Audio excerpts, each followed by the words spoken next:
నమస్తే welcome to YOYO TV. Arikepudi Gandhi ఈ పేరు వినగానే మనకి ఒక మంచి నాయకుడు గుర్తొస్తాడు.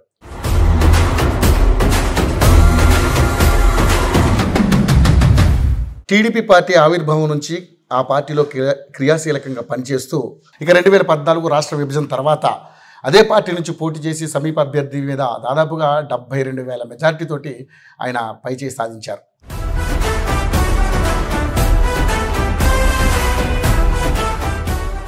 తర్వాత రాష్ట్ర విభజన తర్వాత కొన్ని అనేక కారణాల వల్ల పార్టీ మార్పు కూడా బీఆర్ఎస్ పార్టీ వైపు కూడా తను అడుగులేయడం జరిగింది. సో మళ్ళీ కూడా 2023 ఎలక్షన్స్లో గెలిచిన తర్వాత అనూహ్యంగా ఇక్కడ కాంగ్రెస్ పార్టీ అధికారంలో రావడం వల్ల ప్రజల శ్రేయస్సు కోసం, ఆయన నియోజకవర్గ అభివృద్ధి కోసం మళ్ళీ కూడా ఆయన కాంగ్రెస్ పార్టీ వైపు వెళ్ళడం జరిగింది.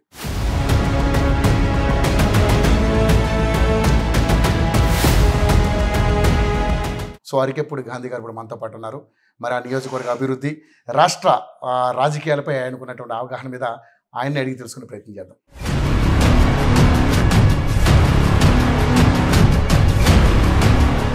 చంద్రబాబు నాయుడు గారి డైరెక్షన్లోనే అరికెపూడి గాంధీ గారు ఈరోజు కాంగ్రెస్ పార్టీలోకి వచ్చారు అనేది ఒక అపవాదం.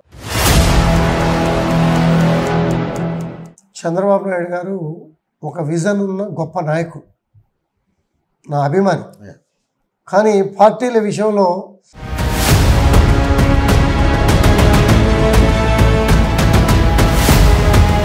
జంపు జిల్లానీలు పార్టీలు మారుతున్నారు. వాళ్ళ స్వార్థ ప్రయోజనాల కోసం, అంటే వాళ్ళు అభివృద్ధి చెందడం కోసమే పార్టీ మారుతున్నారని చెప్పేసి కూడా మీ మీద కూడా వచ్చిన ఎలిగేషన్స్.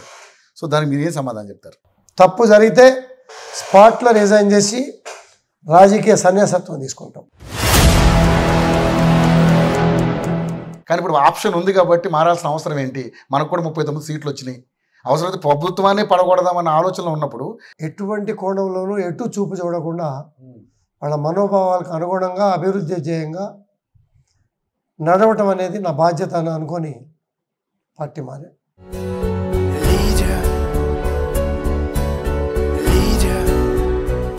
మళ్ళీ సెంటిమెంట్ రాజకీయాలు బీఆర్ఎస్ పార్టీ రాజేస్తుంది అనేది కాస్త బయట వస్తూ ఉంది.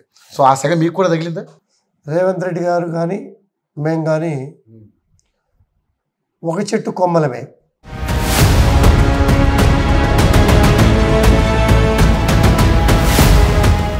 అంటే నిజంగానే 7 లక్షల కోట్ల రూపాయల అప్పు ఉందని తెలిసి కూడా ఇన్ని హామీలు ఎలా ఇచ్చారు? తీరా ఇప్పుడు అవన్నీ హామీలు నెరవేర్చమంటే ముందు మాకు అప్పులు కుప్ప చేసి పెట్టాడు కేసీఆర్, సో ఇప్పుడు కొంచెం టైం పడుతుంది అంటున్నారు. అంటే ఇవన్నీ ముందు తెలుసుకుని చేసింది కాదంటారా? సో ఇప్పుడు మీ ముందు ఒక సవాల్ ఉంది, 6 గ్యారెంటీలు వెళ్ళిపోతా ఉన్నారు, దూసుకుని వెళ్ళిపోతా ఉన్నారు.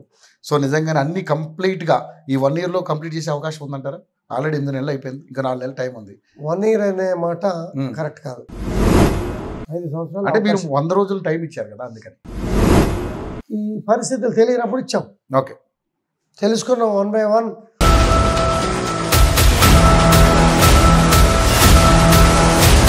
భూదందాలకు పాల్పడుతున్నారు అరికెపూడి గాంధీ గారు. ఒక్కటి చూపించగలుగుతారా? ఒక్కటి ప్రూవ్ చేయగలుగుతారా? నా మీద ఆరోపణ చేస్తే నిర్దాక్షిణ్యంగా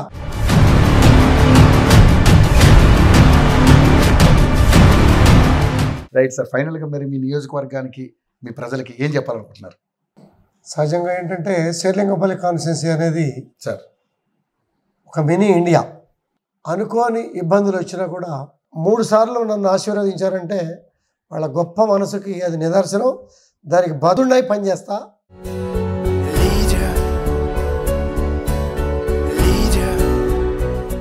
నమస్తే welcome to YOYO TV. Arikepudi Gandhi ఈ పేరు వినగానే మనకి ఒక మంచి నాయకుడు గుర్తొస్తాడు.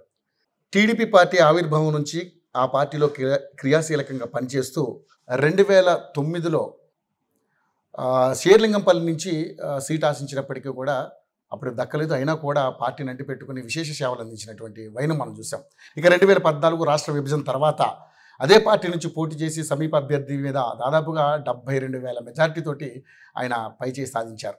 తర్వాత రాష్ట్ర విభజన తర్వాత కొన్ని అనేక కారణాల వల్ల పార్టీ మార్పు కూడా బీఆర్ఎస్ పార్టీ వైపు కూడా తను అడుగులేయడం జరిగింది. సో మళ్ళీ కూడా 2023 ఎలక్షన్స్లో గెలిచిన తర్వాత అనూహ్యంగా ఇక్కడ కాంగ్రెస్ పార్టీ అధికారంలో రావడం వల్ల ప్రజల శ్రేయస్సు కోసం, ఆయన నియోజకవర్గ అభివృద్ధి కోసం మళ్ళీ కూడా ఆయన కాంగ్రెస్ పార్టీ వైపు వెళ్ళడం జరిగింది. గత ప్రభుత్వంలో ప్రభుత్వ విప్పుగా కూడా పనిచేసినటువంటి వైనం మనం చూసాం. సో అరికెప్పుడు గాంధీ గారు కూడా మనతో పాటు ఉన్నారు. మరి ఆ నియోజకవర్గ అభివృద్ధి, రాష్ట్ర రాజకీయాలపై ఆయనకున్నటువంటి అవగాహన మీద ఆయన్ని అడిగి తెలుసుకునే ప్రయత్నం చేద్దాం. సార్ నమస్కారం. గాంధీ గారు, చాలా రోజుల తర్వాత ఈరోజు మాకు టైం ఇచ్చారు. అది కూడా పాపం జ్వరంతో ఉన్నా ఆయన కూడా ఒక ½ అన్ అవర్ అంటే టైం ఇచ్చారు. సో ఎలా ఉన్నారు సార్? బాగున్నాం sir. Comfort position. Yes, comfort position. Okay. Constituency ప్రజలు, వారి మనోభావాలు. సహజంగా ఏంటంటే శ్రీలింగపల్లి కాన్స్టిట్యున్సీ అనేది సార్ ఒక మినీ ఇండియా. ఓ, 29 రాష్ట్రాల ప్రజానీకం ఇక్కడ ఉండేది. ఓకే. 7.5 లక్షల ఓటర్లు. ఇంటింటికి వెళ్ళి ఓటు నమోదు అంటూ చేస్తే 15 లక్షల పైచర్లు ఉంటాయి. మూవింగ్ పాపులేషన్ కూడా మా దగ్గర ఎక్కువగా. ఓకే. అభివృద్ధిని కోరుకుంటారు. ఉన్న ప్రాంతాలు ప్రశాంతంగా ఉండాలి. వ్యాపార రంగం కావచ్చు, ఉద్యోగ రంగం కావచ్చు, కార్మిక రంగం కావచ్చు, అన్ని రకాల ప్రజానికాలు మా దగ్గర ఉన్నారు. హై క్లాస్, లో క్లాస్, ఓకే. మంచి గ్రేటెడ్ కమ్యూనిటీలు ఎన్ని ఉన్నాయో దానికి పోటీగా పేద మధ్యతరగతి కుటుంబాలు ఉన్నటువంటి ప్రాంతాలు కూడా అన్ని ఉన్నాయి.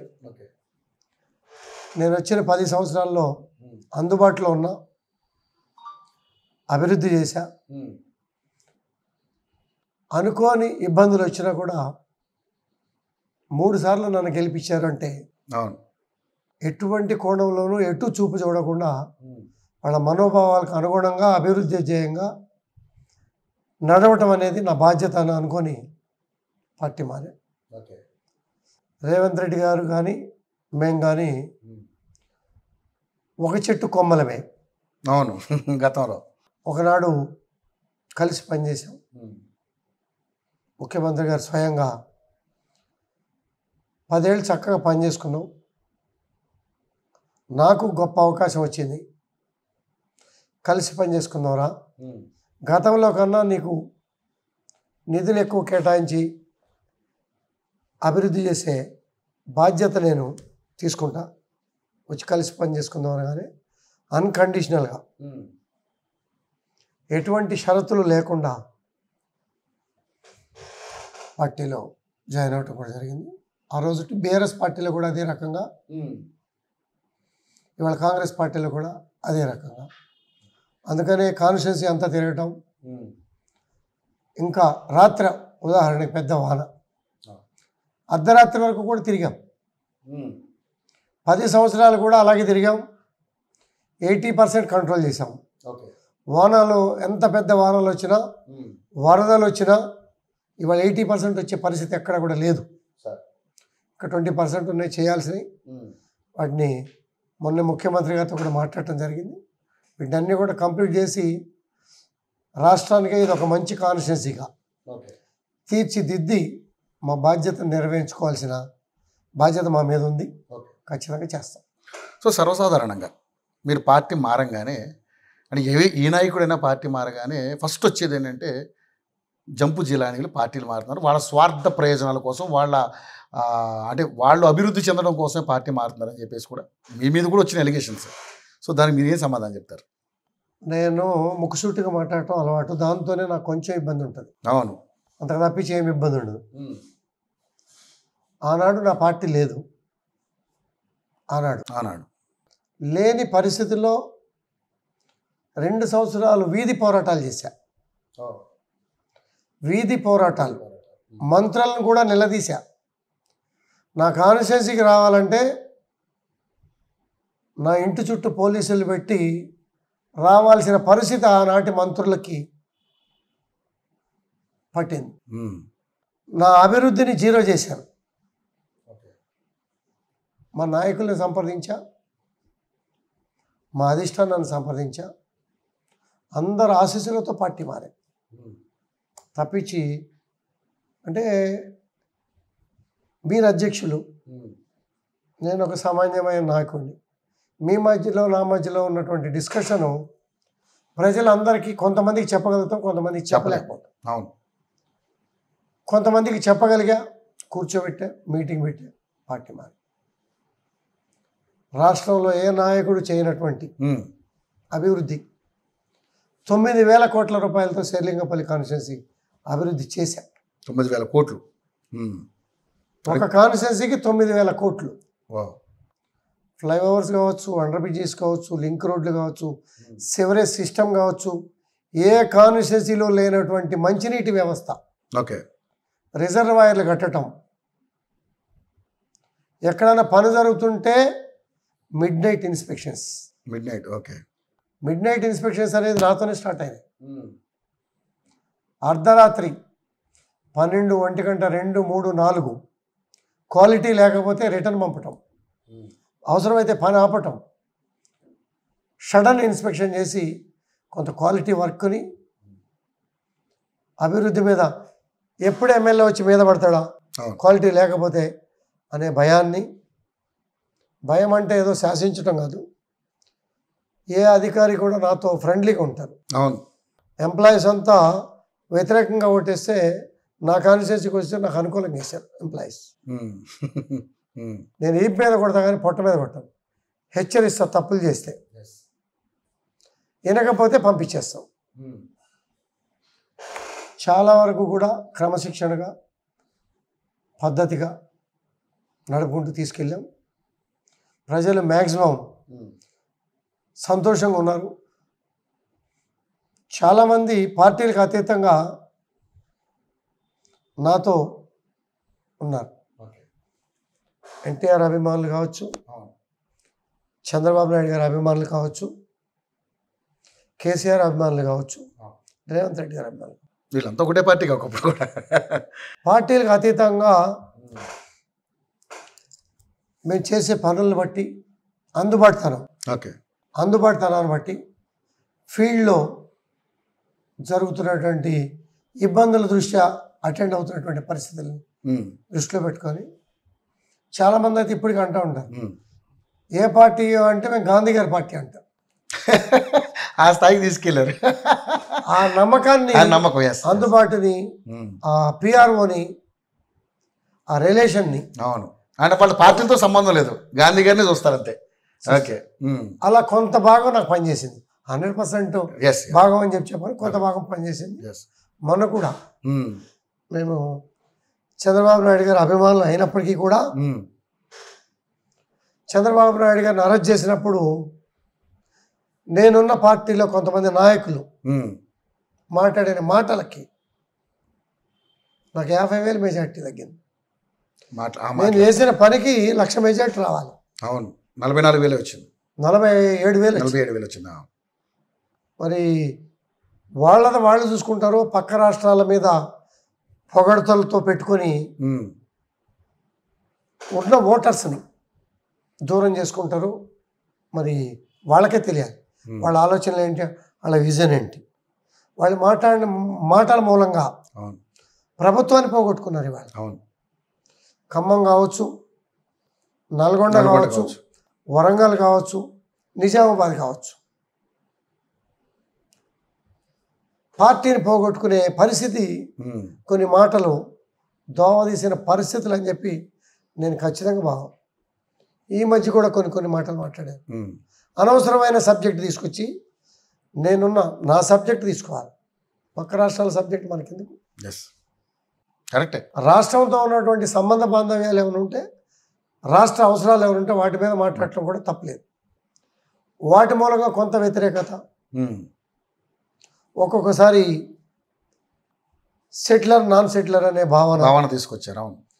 ఈ భావనలన్నింటినీ కూడా ఎదుర్కొని మేము ఈ శేర్లింగపల్లి 7.5 లక్షల ఓటర్ల మనోభావాల్ని కాపాడుకుంటూ 3 సార్లు నన్ను ఆశీర్వదించారంటే వాళ్ళ గొప్ప మనసుకి అది నిదర్శనం. దానికి బద్దుండై పనిచేస్తా. ఓకే, నేను ఎప్పుడు కూడా ఈ 10 సంవత్సరాల్లో ఎవరు వచ్చినా శనివారం ఆదివారం నా దగ్గర డైలీ 1000 మంది ఉంటారు, డైలీ 1000 మెంబర్స్ ఉంటారు. వాళ్ళ సమస్యలు చెప్పుకోవడానికి పలు రకరకాల సమస్యల మీద వస్తారు. నువ్వు ఏ పార్టీ అని కూడా ఎవరిని కూడా ఇంతవరకు ఎప్పుడు కూడా అడగలే. గ్రౌండ్ రియాలిటీ, సమస్య తీవ్రత, శాంక్షన్స్ పని చేయించి సమస్యలను పరిష్కరించడంలో ముందుకు పోయాను తప్పించి వేరే ఆలోచన చేయలే. ఓకే. ముఖ్యమంత్రి గారు కూడా నాకు క్లారిటీగా చెప్పారు, ఇది పెద్ద కాన్స్టిట్యున్సీ, ట్రాఫిక్ రద్దీగా ఉన్న కాన్స్టిట్యున్సీ, లింక్ రోడ్లు, ఫ్లైఓవర్సు, మెట్రో ఒక పగడబందీగా ప్లాన్ చేసుకో, నీకు చక్కటి సమయాన్ని ఇస్తా, నిధులు ఇస్తా, అభివృద్ధి చేసుకో అని చెప్పి అవకాశం ఇచ్చారు. ఓకే. అదే దశలో ఇప్పుడు కూడా చూస్తూ ఉన్నాను, నా టేబుల్ మీద ఉన్నాయి కూడా ఎస్టిమేషన్సే అన్నీ, ప్రతి డివిజన్ వైజ్గా కూడా ఓకే ఎస్టిమేషన్ చేసుకొని చక్కగా ప్రణాళిక బద్ధంగా ముందుకు పోదాం ఆలోచనలో ముందుకు పోతాం. ఓకే.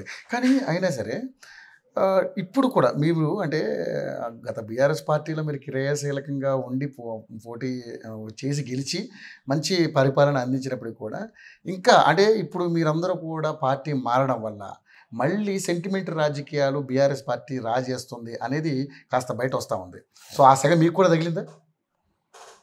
సెంటిమెంట్ రాజకీయాలు అనేది ఎందుకంటే చంద్రబాబు నాయుడు అక్కడ ఆయన గురువు, ఇప్పుడు ఆయన శిష్యుడు ఇక్కడ సీఎం, ఆయన గురువు సీఎం అయ్యాడు.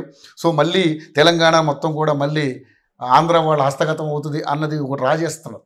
పాత ముఖ్యమంత్రి గారు కూడా ఆ చెట్టు కొమ్మే అన్న విషయం ఆ మాట్లాడే వాళ్ళకు కూడా తెలిస్తే, టీఆర్ఎస్ పార్టీలో మేము ఉన్నాం, 80% ఎవరున్నారు అంతే, ఓపెన్ సీక్రెట్ ఇది. Yes sir. ఇవాళ ఆ పట్టుకొమ్మే ఇక్కడ కూడా ఒక ముఖ్యమంత్రి, ఆ పట్టుకొమ్మ అక్కడ ముఖ్యమంత్రి అయితే ఈ పట్టుకొమ్మ ఇక్కడ ముఖ్యమంత్రి అయ్యారు. అయినప్పుడు ప్రభుత్వంలో ఉండటం వలన పనులు ఎక్కువ అవుతాయి అనటంలో ఎటువంటి సందేహం కూడా లేదు. ఓకే. సొరవ, అపోజిషన్ నాయకుడిని చూసిన పెంచుకున్న కొడుకుని చూసినట్టు సొంత కొడుకుని చూసిన దానికి తేడా ఉంటుంది కదా, ఆ తేడా భావన రాకూడదనే ఉద్దేశంతోనే నేను ఇవాళ ప్రభుత్వాలు కూడా ఎలా ఉన్నాయంటే గతంలో మాదిరిగా అధికార పార్టీ, అపోజిషన్ పార్టీ అనే భావంతో చక్కగా పనిచేసుకుంటూ పోయేవారు. ఆనాటి ప్రభుత్వం కానీ ఇతర రాష్ట్రాల్లో ఉన్నటువంటి ప్రభుత్వాలు కానీ అధికార పార్టీ శాసనసభ్యులకి ప్రిఫరెన్స్ ఇచ్చి అభివృద్ధి పట్ల ప్రత్యేక శ్రద్ధ చూపిస్తున్నటువంటి పరిస్థితి కళ్ళారా చూస్తున్నాం. ఆ పరిస్థితుల్లో నేను ఏషియాలో పెద్ద కాన్స్టిట్యున్సీ, ఈ పెద్ద కాన్స్టిట్యున్సీ 29 రాష్ట్రాల ప్రజానికం ఉన్నారు. ఏ తప్పు జరిగినా 29 రాష్ట్రాల్లో మా ప్రభుత్వాలు రావు, ఏదున్నా కానీ నీతిగా నిజాయితీగా ఎటువంటి కరప్షన్ లేకుండా 10 ఏళ్ళు పనిచేశా. ఇంకో 5 ఏళ్ళు అవకాశం ఇచ్చారు ప్రజలు నాకు. అభివృద్ధి చేసి చక్కటి వనరులు ఏర్పాటు చేసి మంచి ప్రాంతంగా తయారు చేయాలనేదే నేను టార్గెట్గా పెట్టుకున్నా. అదే టార్గెట్తో ఎవరు ఎన్ని అన్నా, ఎవరు ఎన్ని అపవాదులు మోపినా ముక్కుసూటిగా పోతా. ధైర్యం ఉండి అపవాది మోపేవాళ్ళు ఎవరన్నా ముందుకు వస్తే ఛాలెంజ్గా సమాధానం చెప్తా. వాస్తవం ఉంటే, తప్పు జరిగితే స్పాట్లో రిజైన్ చేసి రాజకీయ సన్యాసత్వం తీసుకుంటాం. అవును, గతంలో కూడా మీరు ఛాలెంజ్ చేశారు. అదే ఛాలెంజ్ మీద ఆనాడు నిలబడ్డా, ఈనాడు కూడా నిలబడటానికి తయారు. ఓకే. అలాగే నేను పార్టీ మారినప్పుడు పాత పార్టీ మీద విమర్శలు చేయలే. అవును, ఏ పార్టీ మీద కూడా చేయలేదు. అవును, ఆ పార్టీ వాళ్ళు కూడా నా మీద విమర్శలు చేయలే. ఆ గౌరవంగా చక్కటి వాతావరణంలో ముందుకు పోతే. కానీ ఇక్కడ కేసీఆర్ గారు ఒక మాట అన్నారు, మేము వీళ్ళందరికీ ఏం తక్కువ చేసాం, వాళ్ళందరినీ మేము చక్కగా చూసుకున్నాం, అయినా కూడా పార్టీ మారుతున్నారంటే వాళ్ళ విజ్ఞతగా వదిలేస్తామని చెప్పేసి మాట్లాడారు. కేసీఆర్ గారు మాట్లాడటం తప్పలేదు, మమ్మల్ని బాగానే చూసుకున్నారు. ఇవాళ ఎవరు బాగా చూసుకుంటారు మమ్మల్ని? నిన్నటి వరకు మీరు బాగానే చూసుకున్నారు, ఇవాళ బాగా ఎవరు చూసుకుంటారు? నా ప్రజల్ని ఇవాళ ఏ రకంగా మెప్పించగలుగుతా నేను అనేదే భావం తప్పించి రెండు ఆలోచన లేదు. ఓకే. అలాగే ఆ రోజున కూడా మేము 15 మందో 20 మందో టీడీపీ నుంచి వచ్చాంగా. అప్పుడు పార్టీ మారారు అనే అపవాదం అప్పుడు రానప్పుడు ఇవాళ ఎక్కడి నుంచి వస్తుంది? అంటే అప్పుడు ఆప్షన్ లేదు కాబట్టి మీరు మారారనే దానికి పెద్దగా దానికి వాళ్ళకి కాంట్రవర్షియల్ కాలే. కానీ ఇప్పుడు ఆప్షన్ ఉంది కాబట్టి మారాల్సిన అవసరం ఏంటి? మనకు కూడా 39 సీట్లు వచ్చినాయి, అవసరమైతే ప్రభుత్వాన్ని పడగొడదామన్న ఆలోచనలో ఉన్నప్పుడు వీళ్ళ పార్టీ మారడం అనేది ఎందుకంటే గతంలో మీరు కూడా కాంగ్రెస్ పార్టీ నుంచి కొంతమంది తీసుకున్నారు కాబట్టి మెజారిటీ ప్రజలు రేవంత్ రెడ్డి గారికి అవకాశం ఇచ్చారు. పడగొట్టడం అనేది న్యాయమా అనేది, మంచి ఏంటి చెడ్డ ఏంటి అనేది సమాజం ఆలోచిస్తూ ఉంది. ఇతర రాష్ట్రాల్లో కూడా చూస్తున్నాం మనం. అవును సార్. చూసినప్పుడు ఇవాళ ప్రజలు తిరస్కరించే పద్ధతి కూడా, ఆనాడు అవకాశాలు లేక మారటం వేరు, ఇవాళ అభివృద్ధి కోసం మారటం వేరు. అవకాశం ఇచ్చినప్పుడు మెరుగైన పాలన, గత ప్రభుత్వానికన్నా మెరుగైన పాలన మేము అందిస్తామని చెప్పి రేవంత్ రెడ్డి గారు చెప్పబట్టే వాళ్ళు రేవంత్ రెడ్డి గారికి అవకాశం ఇచ్చారు.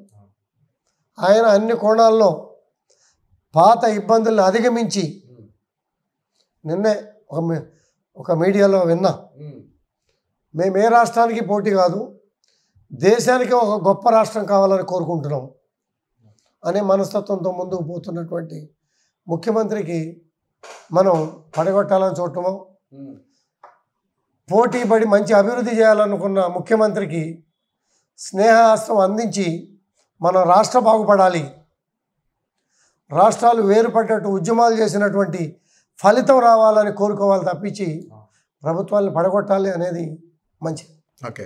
కానీ మీరు పార్టీ మార్పు వెనకాల చంద్రబాబు నాయుడు గారు హస్తం ఉంది. చంద్రబాబు నాయుడు గారి డైరెక్షన్లోనే అరికెపూడి గారు గాంధీ గారు ఈరోజు కాంగ్రెస్ పార్టీలోకి వచ్చారు అనేది ఒక అపవాదం. చంద్రబాబు నాయుడు గారు ఒక విజన్ ఉన్న గొప్ప నాయకుడు, నా అభిమాని. కానీ పార్టీల విషయంలో మీరు ఎక్కడున్నా బాగుండాలి, క్రమశిక్షణగా ఉండాలి, ఎదగాలనే కోరుకున్నాడుగా. నువ్వు ఆ పార్టీ మారు, నువ్వు ఈ పార్టీ మారు, ఒక్క మాట కూడా చెప్పాలి. ఆ రోజు మేము 10 మంది ఉన్నాం. మీరు ఎక్కడున్నా బాగుండాలి, క్రమశిక్షణగా ఎదగండి. మీరు ఇన్నిసార్లు గెలిచారు అని అంటే మీ క్రమశిక్షణ నాకు ఎప్పటికప్పుడు తెలుస్తుంది అని కూడా వారు కూడా చెప్పడం జరిగింది తప్పించి ఈ పార్టీ మారండి, ఇలా చేయండి, అలా చేయండి డైరెక్షన్ ఇవ్వాల. ఓకే. సో ఏంటి సార్ మరి మీకు అంటే ఇక్కడ 3 సార్లు గెలిచిన ఒక ఎమ్మెల్యేగా, మంచి ప్రజానాయకుడిగా పేరున్న ఒక ఎమ్మెల్యేగా ఏంటి ఏమన్నా మినిస్ట్రీ ఏమైనా అవకాశం ఉందంటారా ఈ కాంగ్రెస్ గవర్నమెంట్లో? అవకాశం రాకూడదా? ఎందుకని? అభివృద్ధిని కోరుకున్నాగా, పార్టీ మారాం కదా. అంటే మినిస్టర్ అయితే ఈ పార్టీలో కొత్త సభ్యుడం కదా మనం. అభివృద్ధిని కోరుకోవాలి తప్పించి పదవులు కోరుకొని పదవుల దగ్గరికి వెళ్ళి ప్రజలకు దూరం కాకూడదు అనేది నా భావన. ఓకే. ఇక్కడ కూడా సీనియారిటీ రావాలి, వచ్చినప్పుడు మనల్ని కన్సిడర్ చేస్తారు. ఓకే. మరి 50-75 ఏళ్ల చరిత్ర ఉన్నటువంటి పార్టీలో పార్టీని పట్టుకొని నమ్ముకొని ఉన్న వాళ్ళు ఉన్నారు. వాళ్ళకు కూడా సమన్యాయం చేయాల్సిన బాధ్యత ప్రభుత్వాల మీద ఉన్నది. ఎప్పుడన్నా అవకాశాలు వచ్చినప్పుడు ఏదైనా అవకాశం వస్తే ఖచ్చితంగా కలిసి వస్తుంది మనకి. ఓకే. మెరుగైన పాలన, క్రమశిక్షణ అనుకున్నప్పుడు మనం దానితోనే పోవాలి తప్పించి వాళ్ళ పదవులు ఆశించి 2 పడవల మీద కాళ్ళు వేయకూడదు. Super sir. కానీ ఇక మీ మీద ఒకటి వస్తుంది ఎలిగేషను, బట్ అది నేను అడగాలి ఎందుకంటే మీరు ముక్కుసూటి మనిషి, సమాధానం చెప్తారని నేను ఆశిస్తున్నాను. భూదందాలకు పాల్పడుతున్నారు అరికెపూడి గాంధీ గారు. గత 10 ఏళ్లలో నుంచి ఇప్పటి వరకు కూడా షేర్లింగంపల్లి నియోజకవర్గంలో ఉన్నటువంటి ఏదైతే ల్యాండ్స్ ఉన్నాయో వాటన్నిటి మీద కూడా సమగ్రమైన విశ్లేషణ తెప్పించుకుని దాని మీద ఆయన పూనుకుంటున్నారు అనేది ఒక ఎలిగేషన్ వస్తుంది. సో ఏంటి సార్, నిజమేనా? దీనిలో మీ ఛానల్స్ కొన్ని తప్పుదోవ పట్టిస్తాయి, బురద జల్లుతాయి. ఆ భాగంలో ఏమన్నా వస్తే మీ దగ్గరికి న్యూస్ వచ్చి ఉండొచ్చు, కానీ ఒక్కటి చూపించగలుగుతారా, ఒక్కటి ప్రూవ్ చేయగలుగుతారా? ఇవాళ ఆన్లైన్ వ్యవస్థ, ఐటీ వ్యవస్థలో ఆధార్ కార్డు కొడితే ఆస్తులు వస్తాయి. బినామీల్లో కానీ గాంధీ పేరు మీద కానీ ఈ 10 సంవత్సరాల్లో ఒక్క ఆస్తి అమ్మాడు కానీ ఒక్క ఆస్తి కొన్నాడా? ఆరోపణలు చేస్తారు. ఆరోపణకి దగ్గరగా మాట్లాడితే ఆ మనిషికి విలువ ఉంటుంది. ప్రూఫ్ ఉండి కూడా ఉంటే విలువ ఉంటుంది. ఆ విలువ లేని మనుషులకి ఒకసారి సమాధానం చెప్తా, రెండోసారి వాళ్ళతో మాట్లాడి కూడా సమయం వేస్ట్ చేసుకోవడమేగా. ఓకే. ఒక్కటి ఓపెన్ ఛాలెంజ్, దేనికైనా ఎప్పటికైనా సరే ఎక్కడికైనా వస్తా, మీరు రావసరలా, నేను వస్తా, రమ్మనండి. నేను రాజకీయాల్లోకి రాకముందు కొన్న ఆస్తులు తప్పించి తర్వాత ఎక్కడన్నా భూదందాలు ఆస్తి కొన్నానా అనేది ఎవరైనా సరే ఇంతకుముందు కొన్ని ఛానల్ ప్రసారం చేసినాయి, కేసులు పెట్టా, క్షమాపణ చెప్పారు, ఇప్పుడు కేసులు విత్డ్రా చేసుకోమని బతుకులాడుతున్నారు. ఓకే, వయా రిపెంటేషన్స్ చూసి చూడటం అయిపోయింది. ఆ పరిస్థితిలోనే తప్పించి నా మీద ఆరోపణ చేస్తే నిర్దాక్షిణ్యంగా లీగల్గా ప్రొసీడ్ అవుతా. నిజం ఉంటే ప్రొసీడ్ అవుతానా? నిజం ఉంటే అతను ప్రూవ్ చేస్తాడుగా. అటువంటి అవకాశం ఇవ్వను. నీతిగా నిజాయితీగా ముందుకు పోతా. దానిలో ఎటువంటి డీవియేషన్ ఉండదు. ఓకే సార్, మీ నియోజకవర్గంలో సార్ ప్రధానంగా ఏమేమి సమస్యలు ఉన్నాయి? ఎందుకంటే నేను చూశాను, నేను ఇదే ఏరియాలో దాదాపు ఒక 20 ఏళ్ళ నుంచి ట్రావెల్ చేస్తున్నాను. పటాన్చేరులో ఉండేవాడిని, ఈటీవీలో జాబ్ చేసినప్పుడు ఇటు తిరిగి ఈ రోడ్డు చాలా రద్దీగా ఉండేది. ఇప్పుడు ఫ్లైఓవర్లు పడుతున్నాయి, చాలా కొంచెం అంటే మోడర్న్గా మారిపోయింది అంతా కూడా. ఈ లోపల కూడా చాలా ఫ్లైఓవర్లు వేశారు. ఇవన్నీ మీ హయాంలోనే వచ్చింది. సో ఇంకా ఏమన్నా మీరు చేయాల్సిన సమస్యలు ఏమైనా ఉన్నాయి? ఇంకా లింక్ రోడ్స్ ఉన్నాయి. Link roads, okay. ఫ్లైఓవర్లు పెండింగ్ ఉన్నాయి. శాంక్షన్ అయిపోయినటువంటి ఫ్లైఓవర్లు Calvary temple road to link pending ఉంది. దాంతోపాటు my home to zonal office, Bombay highway to zonal office flyover sanction అయ్యి రెడీగా ఉంది. ల్యాండ్ ఎక్వైరీ రెడీగా ఉంది. Nallagandla to MRO office 100 feet road, ఇంకో ప్యారలల్ రోడ్. అలాగే అపర్ణ టు గంగారం చెరువు మీదుగా ఆంజనేయ స్వామి టెంపుల్ వరకు 100 feet రోడ్. ఓకే, ఇవాళ ఏంటంటే సరౌండింగ్ యూ షేప్లో తిరిగి రావాల్సిన పరిస్థితి. ఆ రోడ్డు బంద్ అయిందంటే ఆల్టర్నేటివ్ రోడ్ లేదు. కాబట్టి ఇటువంటి లింక్ రోడ్స్, అలాగే Pragathi Nagar to JNT. Okay, total పక్క కాన్స్టిట్యున్సీ పబ్లిక్ మొత్తం మా కాన్స్టిట్యున్సీ మీదగానే మెయిన్ రోడ్కి వస్తాయి. పక్క కాన్స్టిట్యున్సీ అని అనుకోలేం కదా, కానీ అక్కడ మూవ్ అవుతున్నారు కాబట్టి అవకాశం ఇవ్వాలి. తప్పదు. ఇటువంటి లింక్ రోడ్స్ ఒక 8 రోడ్లు ఉన్నాయి. ఇవన్నీ కూడా కలపాల్సిన బాధ్యత ఉంది. మన ముఖ్యమంత్రి గారితో కారులోనే కూర్చున్నప్పుడు ఇవన్నీ కూడా చెప్పా. దానకిషోర్ గారికి నేను చెప్తాను, చేయించుకోమని కూడా చెప్పారు. యుఎస్ వెళ్ళి వచ్చారు కాబట్టి మీటింగ్ పెట్టుకొని కోఆర్డినేషన్ చేసుకొని పనుల మీద కాన్సన్ట్రేషన్ పెడతాం. ఓకే, ముఖ్యంగా చూసుకుంటే గతంలో ఉన్నటువంటి పార్టీ ఏదైతే బీఆర్ఎస్ ఉందో, కేసీఆర్ గారు ఏ ఒక్క ఎమ్మెల్యేకి ఏ ఒక్క మినిస్టర్ కూడా అవకాశం లేదు, పర్మిషన్ ఇచ్చి మాట్లాడడానికి, వాళ్ళ సమస్యలు చెప్పుకోవడానికి అవకాశం లేదు. సో ఆ అహంకారం వల్లనే, దానికి తోడు కాళేశ్వరం ఏదైతే మేడిగడ్డ ఆ కూలడం, ఇవన్నీ కూడా ఒక రకమైనటువంటి ఆయనకి కర్ణుడు చావుకి 1,000,000 కారణాలు అన్నట్టుగా ఇవన్నీ ఆయన చుట్టుకోవడం వల్లనే ఈరోజు కాంగ్రెస్ పార్టీ అధికారంలోకి వచ్చింది అంటున్నారు. సో ఎంతవరకు నిజం అంటారు? కొన్ని డిఫెక్ట్స్ ఉన్నాయి. మీరే ఉన్నారు, మీ మనోభావాలకు వ్యతిరేకంగా మాట్లాడుతూ ఉంటే మీరు కొంచెం చిన్నపుచ్చుకుంటారు సహజంగా. ఆయన ఒక శాసనసభ్యుడిగా, రాష్ట్ర కేంద్ర మంత్రిగా, ముఖ్యమంత్రిగా ఆయన అనుభవాన్ని ఆయన పడారు. టెక్నికల్ ఏమైంది? టెక్నికాలిటీ ఏమైంది?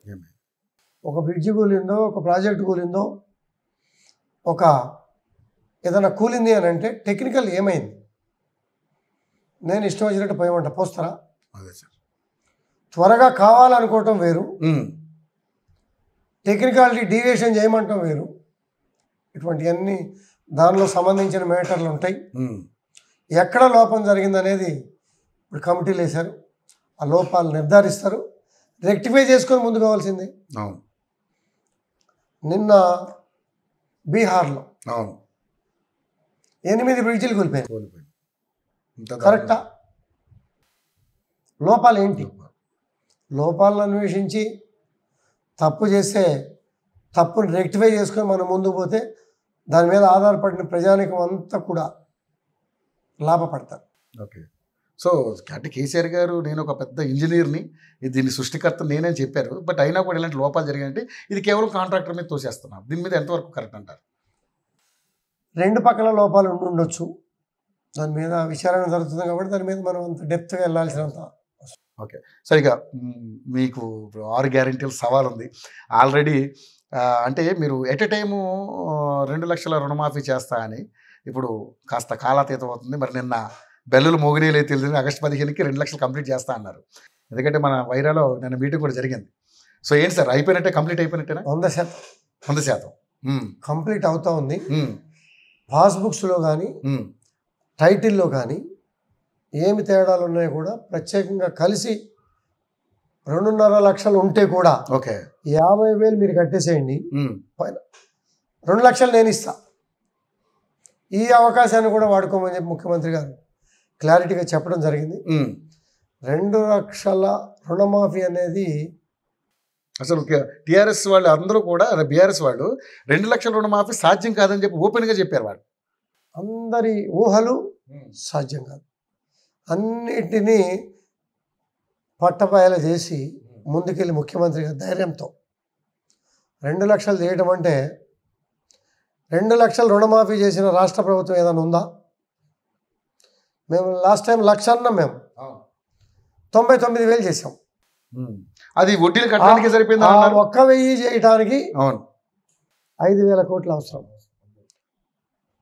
అటువంటి పరిస్థితుల్లో ఇవాళ 2 లక్షల రుణమాఫీ చేయటం అంటే మామూలు విషయం కాదు.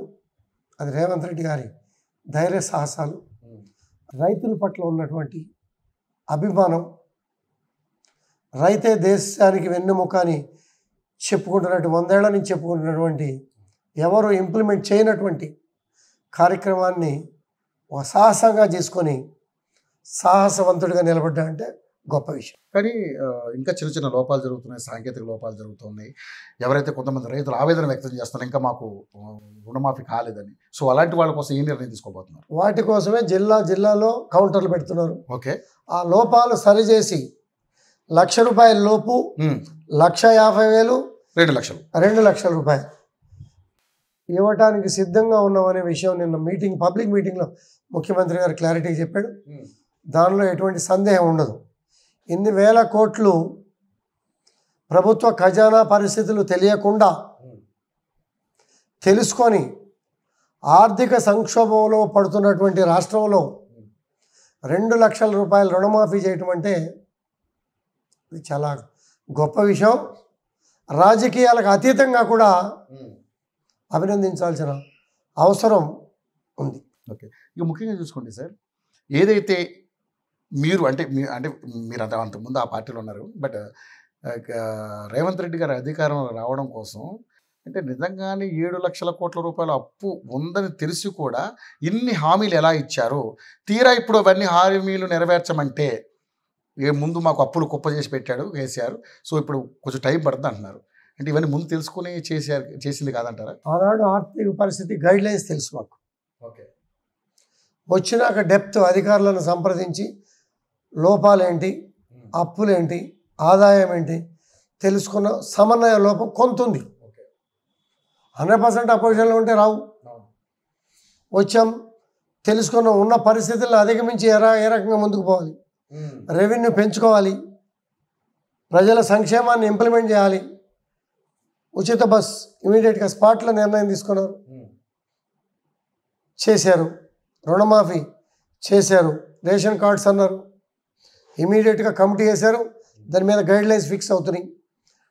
ఇళ్ళు అన్నారు, నిన్న ఇళ్ల మీద కూడా 5.5 లక్షల ఇళ్ల మీద కూడా ఆయన క్లారిటీ ఇచ్చారు.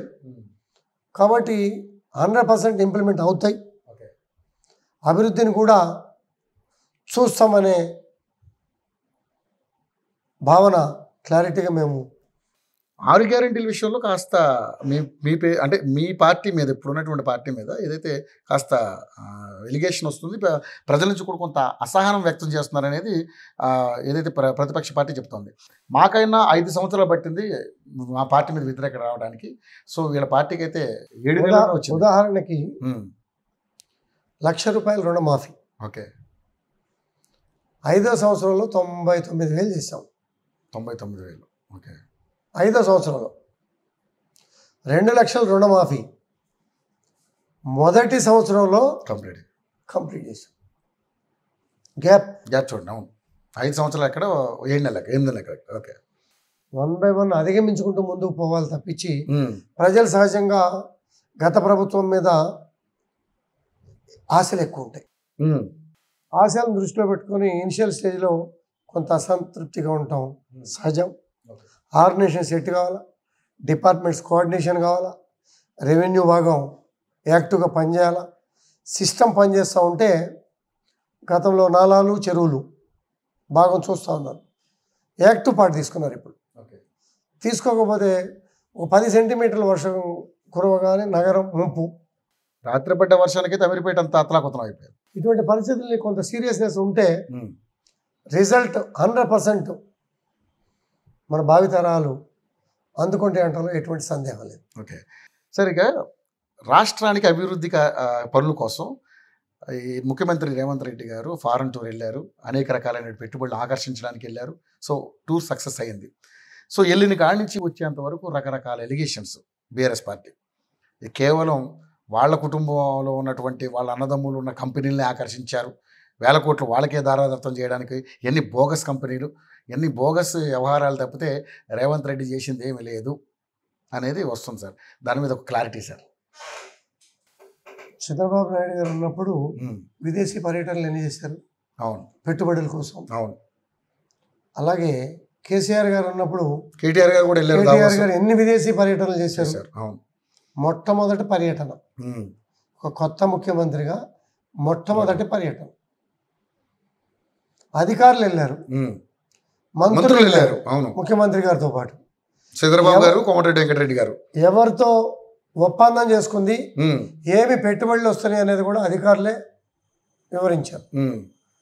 బోకసా లేదా అనేది వాళ్ళ మాటలకి తగ్గట్టుగా వారం రోజులు కాగ్నిజెంట్ తిరగక ముందే శంకుస్థాపన చేసిన కాగ్నిజెంట్ సందర్భాలు.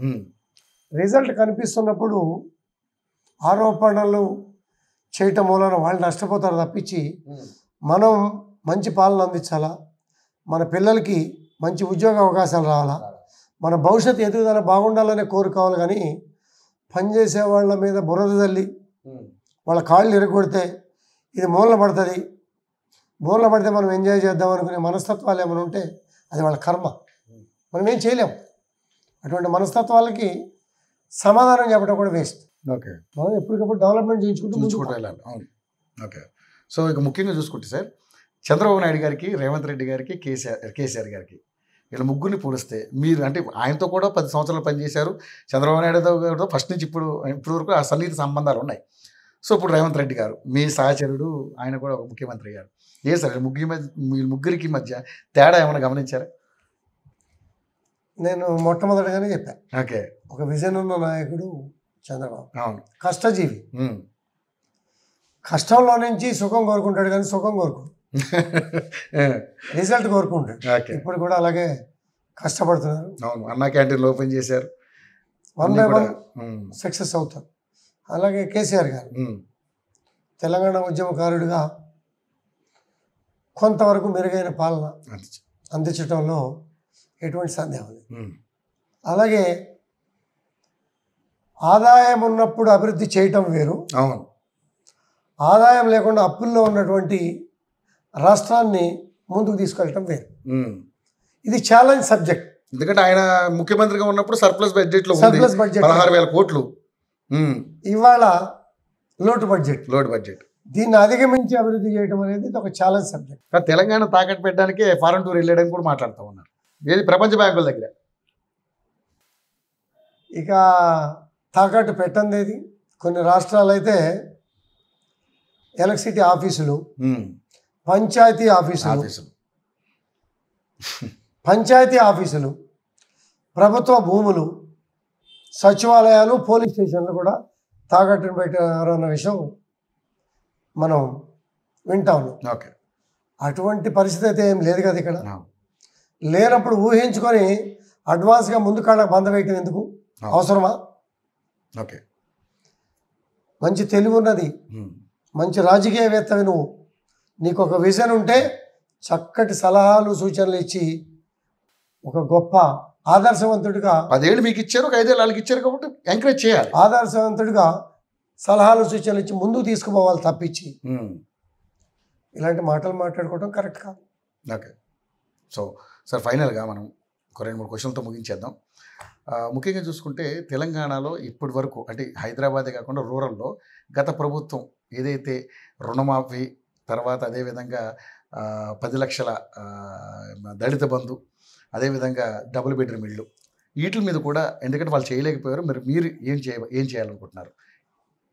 ఎందుకంటే మీరు 5వ సంవత్సరంలో చేయాల్సినటువంటి రైతు బంధు, ఓకే. రైతు రుణమాఫీ మొట్టమొదటి సంవత్సరంలో కంప్లీట్ చేసాం.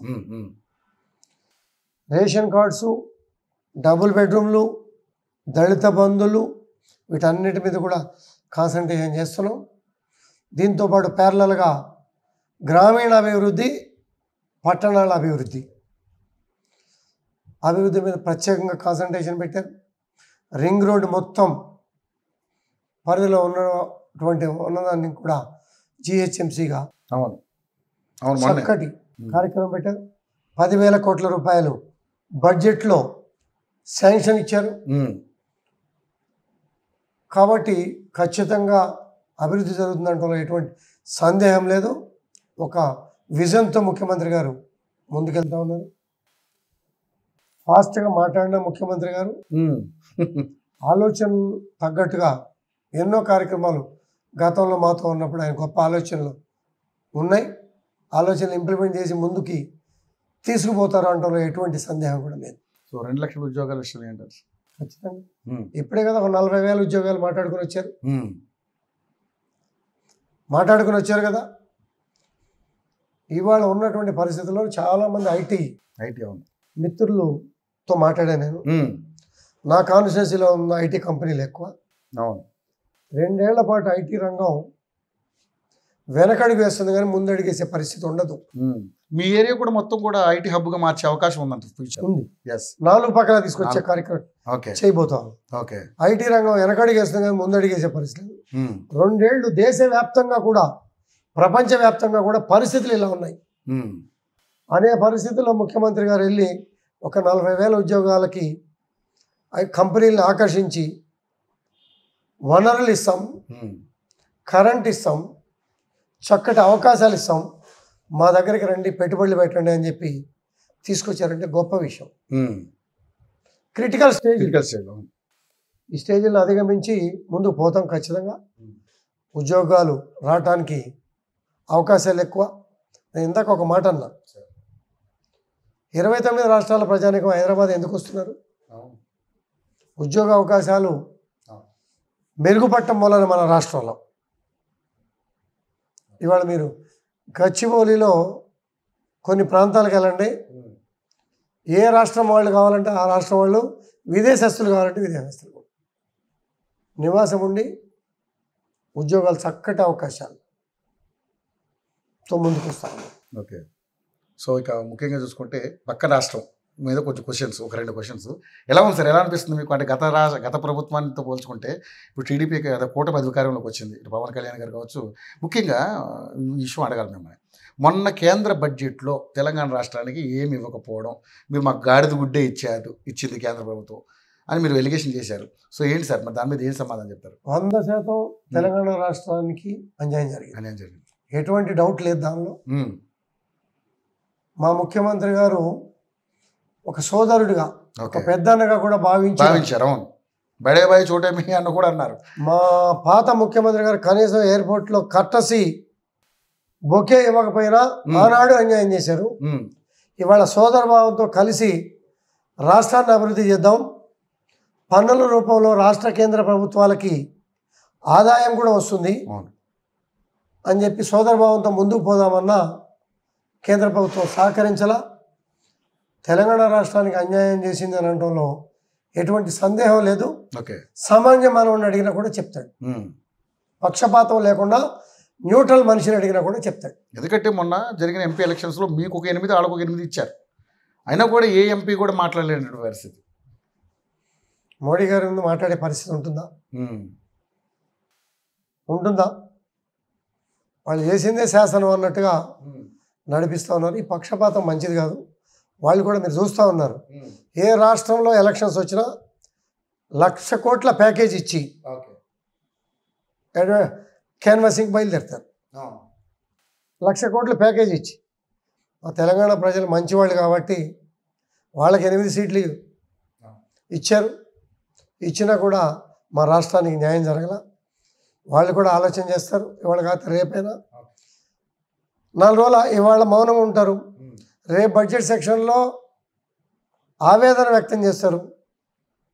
అక్కడ కూడా న్యాయం జరగకపోతే ఇక్కడ ప్రజలు తరిమి కొట్టే పరిస్థితి వస్తుంది. మమ్మల్నైనా వాళ్ళైనా ఎవరైనా రాష్ట్రానికి రావాల్సినటువంటి వాటాలు అవును. ఇవ్వకుండా పక్షపాత ధోరణిలో చేయటం అనేది అన్యాయం. ఓకే. సో ఏంటి సార్ చంద్రబాబు నాయుడు గురించి ఏం చెప్తారు? ఎందుకంటే అంటే గత రాష్ట్ర చంద్రబాబు నాయుడు గారు ప్రభుత్వంలో ఉన్నారు, ఉమ్, కష్టమో నష్టమో ప్రభుత్వంలో కలిసి పోటీ చేసి చరిత్ర సృష్టించారు. 164 సీట్లు రావడం అంటే మామూలు విషయం కాదు. మామూలు విషయం కాదు. బీజేపీ ప్రభుత్వం మీద తీవ్రమైన వ్యతిరేకం ఉన్నటువంటి పరిస్థితుల్లో పవన్ కళ్యాణ్ గారు కానీ చంద్రబాబు నాయుడు గారు కానీ ఆ బాధలన్నింటినీ కూడా కడుపులో పెట్టుకొని కలుపుకొని ముందుకు తీసుకెళ్ళినందుకు కొంత బడ్జెట్లో వాళ్ళకి కొంతవరకు కొత్త రాష్ట్రం 15,000 కోట్లు కొత్త రాష్ట్రం కాబట్టి కొంతవరకు న్యాయం. అక్కడికి ఇంకా ఎక్కువ నిధులు అవసరం. కొత్త రాష్ట్రం ఎందుకంటే పోలవరం అమరావతి అభివృద్ధి, అమరావతి అవును, పోలవరం రోడ్లు ఇవన్నీ కూడా జీరో అయిపోయాయి. 5 ఏళ్ల పాటు ఇవాళ ఇవన్నీ చేయాల్సిన బాధ్యత వాళ్ళ మీద ఉంది. మా దగ్గర మా నిధులతో కొంత చేసుకున్నప్పుడు కూడా ఇంటింటికి నీరు విషయంలో, ప్రాజెక్టుల విషయంలో, రోడ్ల విషయంలో ఎక్కడ కూడా కేంద్ర సహకారం అందలే. ఓకే. కానీ కేంద్ర నిధులను కూడా దుర్వినియోగం చేశారు కేసీఆర్ గారు అని చెప్పేసి అన్నారు సార్ గత గవర్నమెంట్లో. సో ఇప్పుడు ఎలా ఉంది ఆ పరిస్థితి? దీనిలో సబ్జెక్టులు డెప్త్ వెళ్ళాల్సిన అవసరం ఉంది. ఈ బురద జల్లే కార్యక్రమాలు అంటే కొన్ని నిధులను అసలు ముట్టుకోవాలి, వాడాలి. డబుల్ బెడ్రూమ్లకి ఎక్కడ ఇచ్చారు?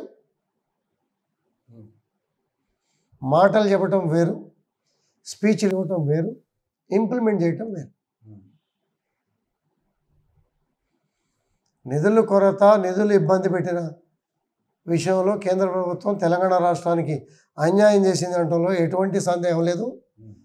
పార్టీలకు అతీతంగా సామాన్య మానవుడిని అడిగినా కూడా ఈ విషయం చెప్తాను. ఓకే. సో ఇప్పుడు మీ ముందు ఒక సవాల్ ఉంది. 6 గ్యారెంటీలు వెళ్ళిపోతా ఉన్నారు, దూసుకెళ్ళిపోతా ఉన్నారు. సో నిజంగానే అన్ని కంప్లీట్గా ఈ 1 yearలో కంప్లీట్ చేసే అవకాశం ఉందంటారా? ఆల్రెడీ 8 నెలలు అయిపోయింది, ఇంకా 4 నెలలు టైం ఉంది. 1 year అనే మాట కరెక్ట్ కాదు. 5 సంవత్సరాలు అంటే మీరు 100 రోజులు టైం ఇచ్చారు కదా, అందుకని ఈ పరిస్థితులు తెలియనప్పుడు ఇచ్చాం. ఓకే. తెలుసుకున్నాం 1 by 1 6 గ్యారెంటీలు ఇంప్లిమెంట్ చేయడానికి వెనకడిగేసే ప్రసక్తే లేదు.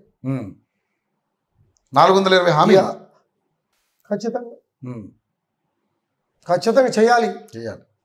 పరిస్థితులు అనుకూలించుకునే విధంగా చేసుకోవటం, ఇంప్లిమెంట్ చేసుకోవటం,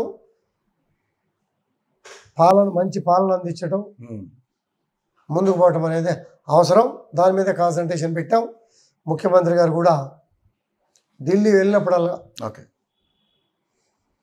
కష్టపెట్టిన మాటలు అన్నా, పక్షపాత ధోరణిలో చూస్తున్నా మా బాధ్యతగా 1కి 10 సార్లు వెళ్ళి కేంద్ర మంత్రుల్ని, ప్రధానమంత్రిని కలిసి నిధులు అడగటం మా ధ్యేయం.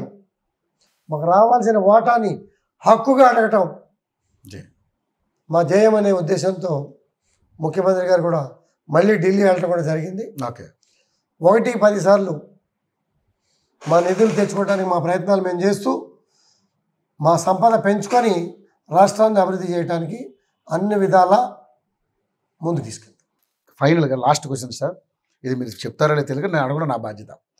బీఆర్ఎస్ పార్టీని బీజేపీలో విలీనం చేయబోతున్నారని కొన్ని channels minute to minute lives ఇస్తూ ఉన్నాయి.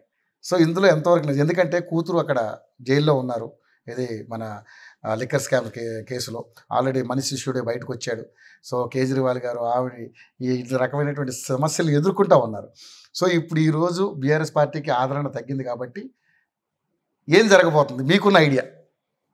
నాకున్న ఐడియా బీజేపీతో కలిసి ప్రయాణం చేస్తారనేది కన్ఫర్మా అనేదే నా అభిప్రాయం.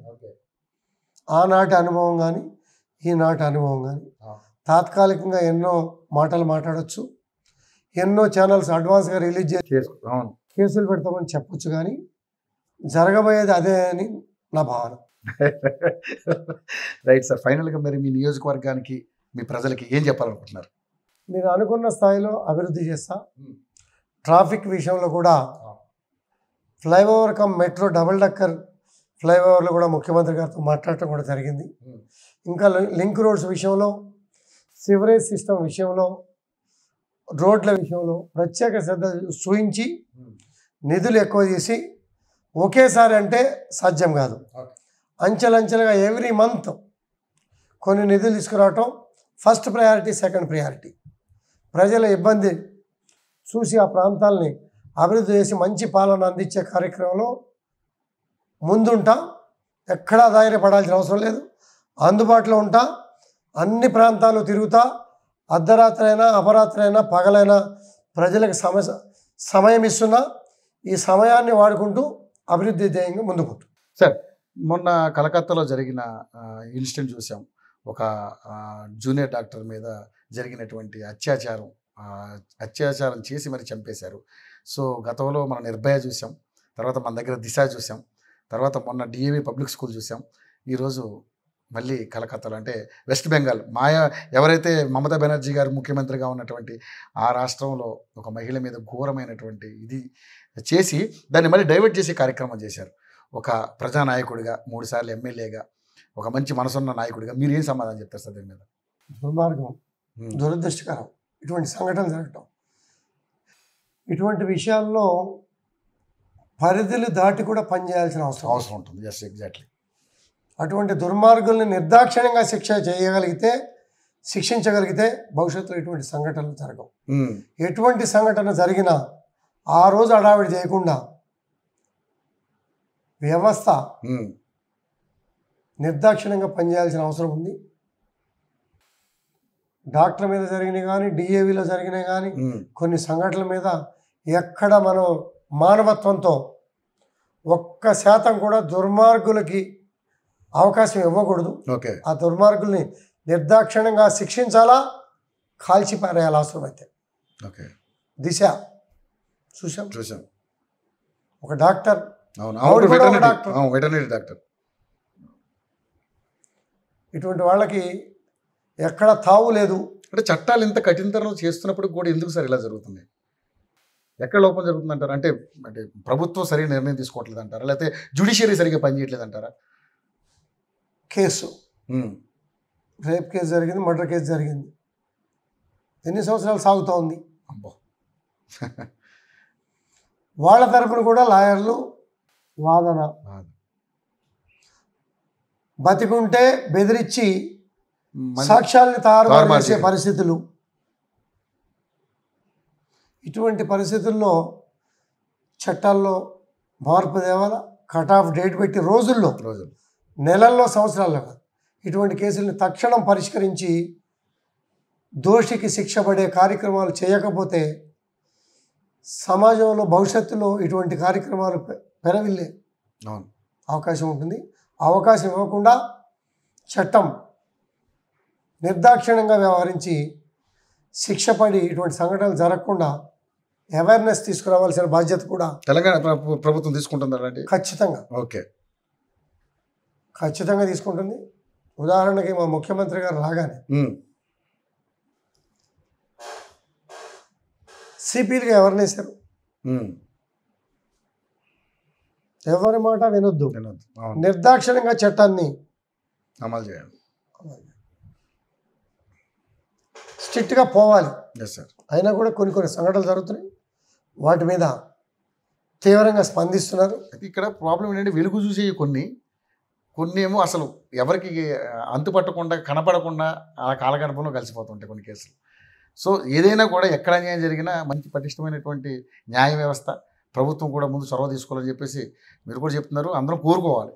ఆ విధంగా మీరు కూడా చేయాలని మా ఛానల్ తరపు నుంచి మేము కూడా తప్పకుండా. Thank you sir, thank you so much.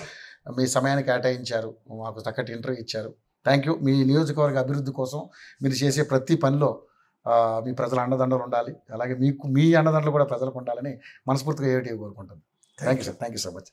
So ఇదండి అరికేపూడి గాంధీ గారి యొక్క నియోజకవర్గం నుంచి సార్ చెప్తున్నటువంటి అంశాలు. సో ఎక్కడ అభివృద్ధి తక్కువైనా కూడా దానికి నేను ముందుగా అవసరమైతే డే అండ్ నైట్ ప్రతి గ్రామంలో, ప్రతి మండలంలో తిరిగి నైట్ విజన్ చేసుకుంటూ కూడా ముందుకెళ్ళి వాళ్ళకి ఈ నియోజకవర్గ అభివృద్ధి కోసం అహర్నిశలు కష్టపడతామని చెప్తా ఉన్నారు. సో మరొక నాయకుడితో మళ్ళీ కలుద్దాం. అంతటితో కీప్ వాచింగ్ యూటీవీ ఛానల్.